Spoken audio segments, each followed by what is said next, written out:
Welcome to a special episode in conjunction with SAIL, the Swansea University Alumni magazine. The theme of the 2024 issue is culture, celebrating the wide array of talent which has passed through the university's doors over the years. So join me, Jon Doyle, as I chat to some of those who've gone on to find success, find out what their path to publication looked like, and the role Swansea played in shaping the journey of their careers.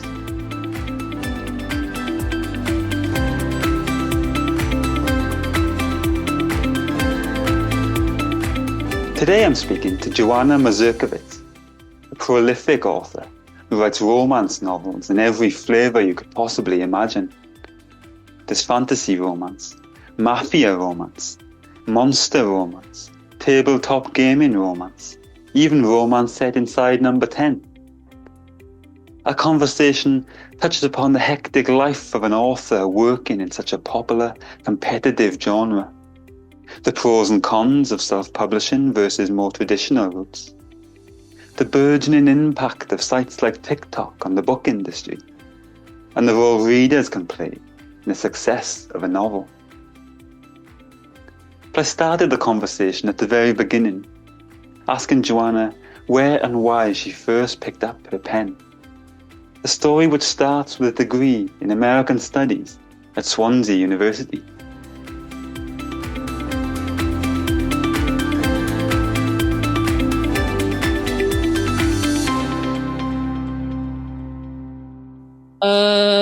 So I was, oh my God, that was 2011 I graduated. That sounds like ages ago. Well, to be honest, it was a bit of a random thing because I wanted to study in the UK.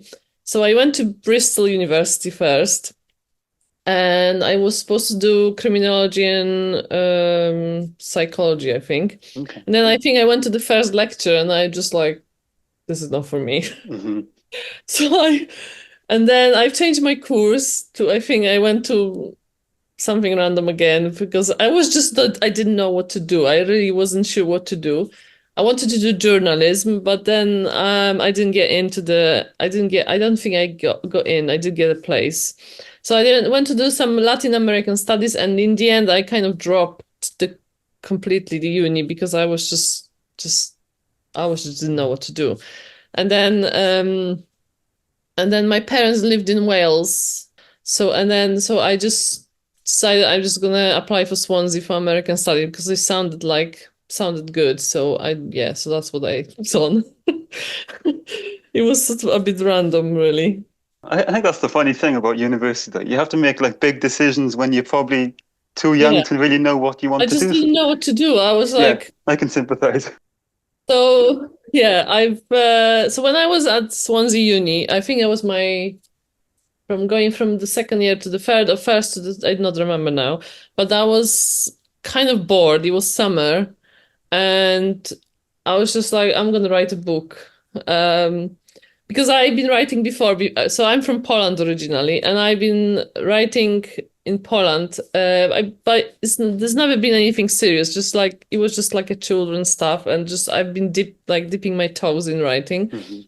And then I kind of came into UK, and I've kind of forgotten about that.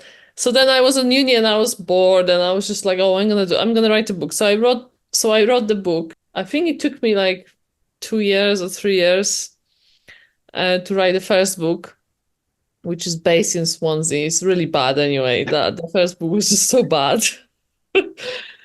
So that's how I started really writing, going back to writing again. Were there any books you were reading that kind of inspired you in that regard? So when I was maybe 13 or 14, I read Harry Potter, and now I found this book in school, like on a bench. It was book 3, I think, The Prisoner of Azkaban, and I've read it, and I was just hooked then, and I read all the books, and then I was like, I'm going to be a writer after that. So that was the main influence, really. Yeah, and why do you think, so when you were at Swansea and you were bored, why do you think your attention turned to writing a book as opposed to Has that passion always been there? I guess is what I'm I asking. always been a bookworm, so I always love reading, and I kind of and I do get bored quite easily, and like books always got me engaged. Like so I just like writing, so creating really, because I had so many ideas, so it was just I had to put them on the paper. And on the subject of having many ideas, I think it's fair to say your output is quite varied in terms of genre and style and that kind of thing. Do you want to speak a little bit about the main genres you work in? Yeah, so I mean, I do write in like I mainly write romance, so my main genre is romance, but I write in many different subgenres of romance. So I started with fantasy really, so paranormal romance mainly, and then I done contemporary kind of I done mafia romance, paranormal a bit of epic fantasy, and then now I'm and even monster romance as well. Okay. So yeah, I do love romance. I am hopeless romantic. Like I just love romance. So yeah, I read a lot of romance myself anyway. That's my favorite genre. So and I just like writing romance, yeah. And how do you come up with all the ideas? So within romance, you've got the sort of basic pattern of how a story should unfold, but how do you decide, like, you know, I don't have I just I don't have I don't really have an answer for that. I just have ideas all the time. I'm mhm. just get inspired by everything really. So just I just recently last year I got inspired by by watching Turkish shows. Okay. Uh, so this is the that's how my the idea for this current book came out. But I don't really have like I don't have the ideas just come to me all the time.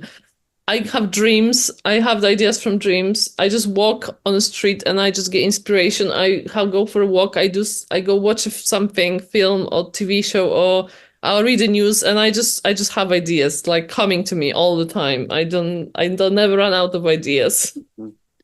And could you maybe speak a little bit about what your normal writing day looks like in that case? So, if you're having all these ideas, how do you make the space to, to sit down and focus on just the one?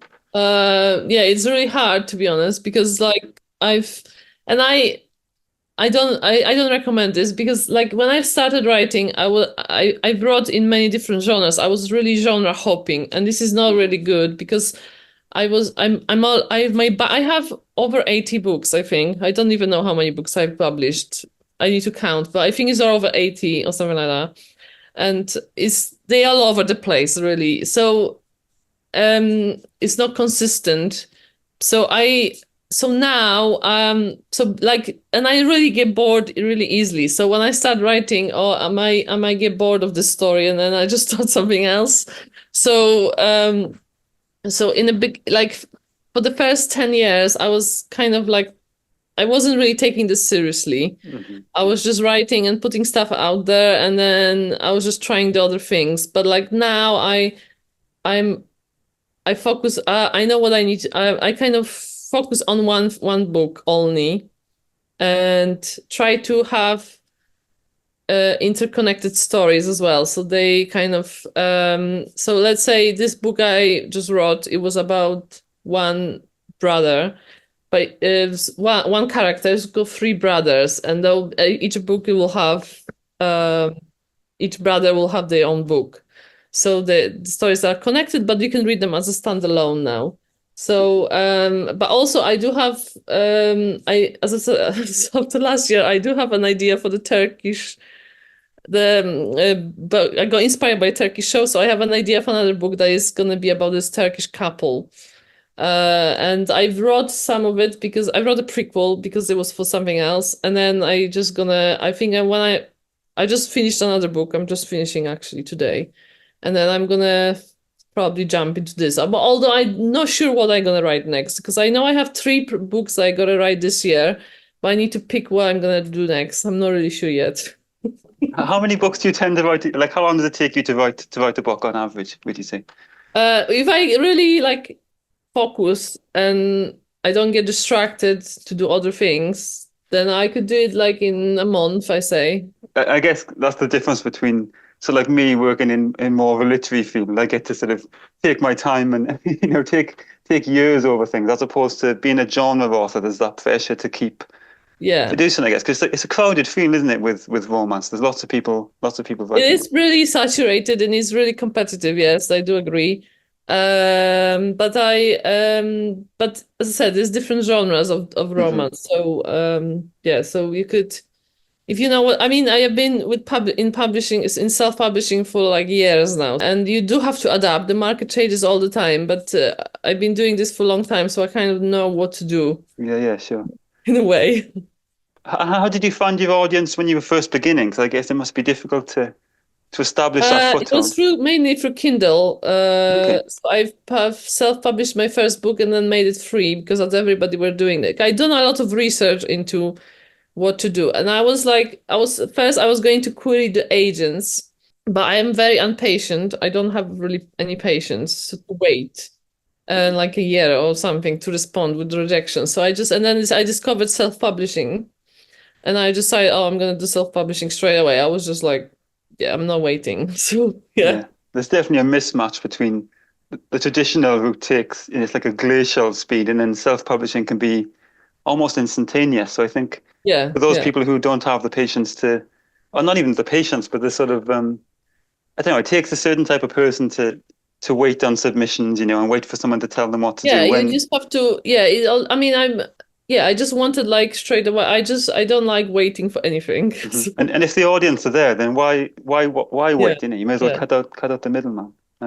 yeah. Yeah, and what about like researching? So how do you know, what monster romance is popular right now and that kind of things? Do you do a lot of reading? I do write to market. Like I tend to write to market. So I do research. I just look at Amazon and see what's selling, or I look at, because I'm in the outer community quite. I'm like involved in the outer community. I'm in many groups, so I kind of know what is selling, what is not selling. So you just have to kind of take a risk sometimes and come up with like, if it's Monster Romance was quite huge in 2020, 2021. I mean, it's still huge genre, but I'm leaning into contemporary more now. I guess that's the downfall of self-publishing. You have to almost be like a business person a lot as well as a writer. You have to take this as a business, Yeah, because if you're yeah. not taking this seriously, you're not gonna survive really. Because most of the there was a study done, I think, that was like most writers don't make any money really. I think 80% they don't make any Yeah, sure. like money at all. Living as a writer, you have to treat it as a business, not as a hobby. You've spoken about all these different subgenres you're working in. Is there anything which you haven't written yet, but you would like to get to one day? Do you think you'll always be a romance author at heart? I don't think so. I don't think I'm. Well, I had an idea for the book. Was going to be. It's not really. It's going to be my experiences as a Polish person in the UK. And Okay. I think I've started writing it somewhere. But so it was more. I don't know what genre is that. Is it more literary, maybe? Yeah, yes. Or like a memoir almost, a more personal thing. Possibly, yes. But I don't know. I mean, at the moment I'm not like leaning into it. Hmm. Just, I'm not going back to that. Maybe I was thinking about thriller.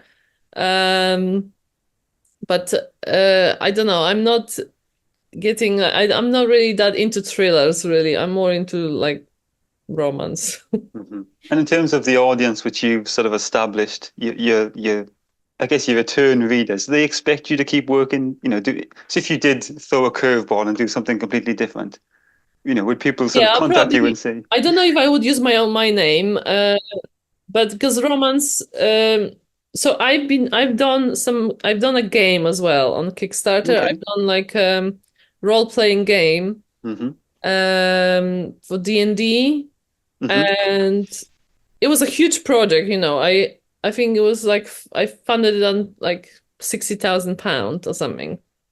But this is not for me really. It's yeah, like it was just people, the gamers are so this like, so I've just almost finished fulfilling this project. So I've done this last year, and the fulfillment was supposed to be done by like July last year. But I had so many issues with this project that I've kind of, the fulfillment only just finished now. And they're still not happy, you know. The players are just like, they just moan about everything. And I'm so over it. So I'm never doing another game again after that. Yeah. So no. Do you sort of communicate with your readers often? Is it normally a rewarding experience? Yeah, I've got a newsletter. So I've got list. I've got a newsletter. I sell directly as well on my website. And yeah, I'm very, very a lot on TikTok. So I've got lots of accounts, more than 20. I'm exhausted just listening to all this. It's so much work. I do Kickstarter like last year I've done 12 Kickstarters, I think. Yeah, unbelievable. So I just hired a new assistant. I've got 4 assistants now. Okay. So it really is like a business. You're running your own project. Yeah, it's a lot of work. So, but as I said, I'm trying to, because I've been like last year, it's just been really stressful, and I haven't done really a lot of writing last year, and I was focusing on the things that were not important really. So, and that's why I've decided I'm gonna just give all the work to everybody, all my work to everyone, because I do have a co-author as well. So I'm just giving everything that is nothing to do with writing to other people, and I'm just gonna write. Yeah, sure. Well, so you mentioned the co-author. What's the experience of collaborating? Like, is that fun? She was my editor really. So we met as she started editing my books, and then she wanted to co-write because she's an author too. So then that's how she's from Malta originally, but she lives in the USA. So we and I've been like manifesting a co-author because I wanted to write with someone, and so yeah, that's how we met. I think it's been 2 years now. We've been co-writing together. We mainly write mafia romance together, and some kind of like sort of enemies to lovers romance. Okay. Yeah. So that's what we wrote. Sounds good. And, yeah, there was a few monster romances as well, but we are not really like hot on that genre now. So you kind of mentioned this a bit already, but do you want to speak a little bit about your current project? Yeah, so I've just published, like it's just came out like a month ago. So the book is called Number 10 Affair. And it's about the Prime Minister of the UK and and his nanny. So it's really steamy. Okay, so it's sort of like Love Actually meets 50 Shades of Grey, that kind of thing. But it's very British book. So I had a dream about this book, I think. I don't even remember that now. But like it's basically about a prime minister so the book opens up when he's waiting in another residence for an escort girl, because he's got needs and stuff. And so the car drops off this girl, and he's like, oh, she's not she's completely not his type, and she still just looks so confused. So, and then when she walks inside, she enters the house, and he's like, just looks at her, and he's, what are you doing? What are you waiting for? Just get upstairs and take your clothes off and wait for me. So she's just like, what is going on? Like, looking really confused. But anyway, she disappears upstairs, and he's like, okay, well, she's not my type. But anyway, but he likes her. Like, he's really, you see this like instant attraction. So he goes upstairs. I'm gonna skip that part, what that happens after. But sure. It's a family-friendly podcast. She says that I think there's been some mistake because I'm here for the nanny's job. Okay. So he mistakes her for his escort, but and then he ends up hiring her, and then that's how it unfolds. Yeah. So it is very steamy. Yes. No, not very like it's 18 plus mainly. Yeah. So obviously there was the 50 Shades of Grey a few years ago, but is that still a popular? So yeah, it's focused on plot and other aspect, but yeah, I think it's my best work so far, and I love writing that book. So, and I have really good feedback. I think people love it really. Do you feel like you say this is your best book? Do you feel like your work is getting stronger as you move along? I think so, yeah. I think it's Because obviously, writing 80 books is an achievement in itself. definitely my best work so far to date. Yeah, I think yeah, it's getting better as I yeah, if you read my first book, it's just terrible. So yeah, but yeah, I have progressed, definitely. And on that note, is there anything, say you had a chance to speak to Joanna when you were writing your first book now, what would you say to your younger self if you had the chance to go I back? think I would just keep writing, keep reading, and keep writing, and keep working on the craft, and don't get discouraged by like people that told you you can never write really in English. Because English is not my first language, so and I've been told like when I've read the first book that oh maybe you shouldn't really be doing this because it's just not gonna work. It was sort of difficult process, gaining the confidence, I guess, to feel that you. Yeah, but I'm very determined. Mhm. So I mean I don't really get discouraged by rejection. So I see myself somewhere and I just get there. I think that's pretty clear by having 4 assistants now. I think I have more than four, to be Okay. honest. This podcast is part of the magazine that goes out to the alumni of Swansea, and the theme this issue is culture. The motto of the university is technical skill is bereft without culture. So I've just been asking everybody I've been speaking to, writers and artists, why they think that fiction and stories are still important in the world which we live in. I think because we live through the stories. I mean, I kind of to distress, I read a book to escape really. We need stories to escape because otherwise you'll be just boring, you know. I think we do need stories and everybody got stories. These stories are everywhere. So I think yeah, the books are never gonna disappear. I was thinking even about the Prime Minister thing. There's plenty of depressing stories about the Prime Minister on the news. So why not have fun with it, and take it somewhere different? Yeah, exactly. I mean, there's, as I said, I've done my research and there's nothing like this on Amazon. Nobody actually ever wrote a book, or maybe I don't know. I haven't like came across anything that was huge like this about Prime Minister and of the UK and the nanny. There was one book that the author I've met during a signing wrote a book about the Prime Minister of Canada. So, and then he's getting on with his assistant or something. But it's not much plot really. It's just very steamy, to be honest. So I did read the book, but there's anything like this on Amazon.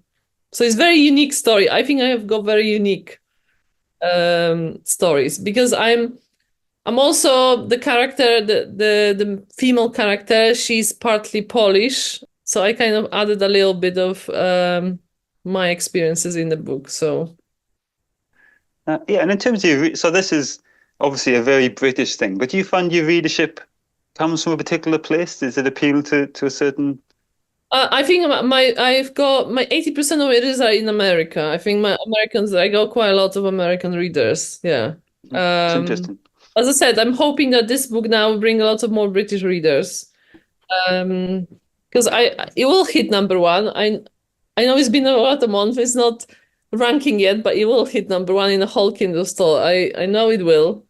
I'm confident, and I already see it. So it will be a phenomenon soon. So you will hear it will be in the news and everywhere.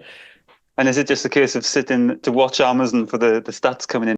So I do some ads, but I'm doing something now that nobody else is doing with this book. That I've got TikTok shop, and my TikTok shop is doing really extremely well at the moment. So I'm selling physical books daily on TikTok shop. Okay. And I've been building this for months now. Because TikTok is a new place, it's a new e-commerce, and they've just created something it blew my mind when I first. So for example, if you have someone from BookTok is huge on TikTok, right? So if another, let's say, another reader picks my book and she wants to talk about the book, she can get paid commission, and I can set commission now on the book. So I can give her even 50% commission if for a sale. And so I have given away lots of free samples to people, and they have to make a video about the book. So I'm building my team now, and it's just a matter of time before somebody is going to create a video, and the video is going to go viral with the book. People are doing this, selling products that way, but nobody's actually doing this with books yet. Maybe the big publishers are, but they're not paying. Like if I'm giving £5 commission on each paperback sold, which is a lot, and like traditional publishers mainly maximum £1.50 maximum. That's the highest I've seen, to be honest, for the book. But nobody is actually giving like high commission. So nobody's from other authors, as I could see, nobody's doing this yet. So this is going to be huge. It's going to just snowball like crazy. It's building up already. But it will, as I said, once I have the special edition, I've just had the special edition done.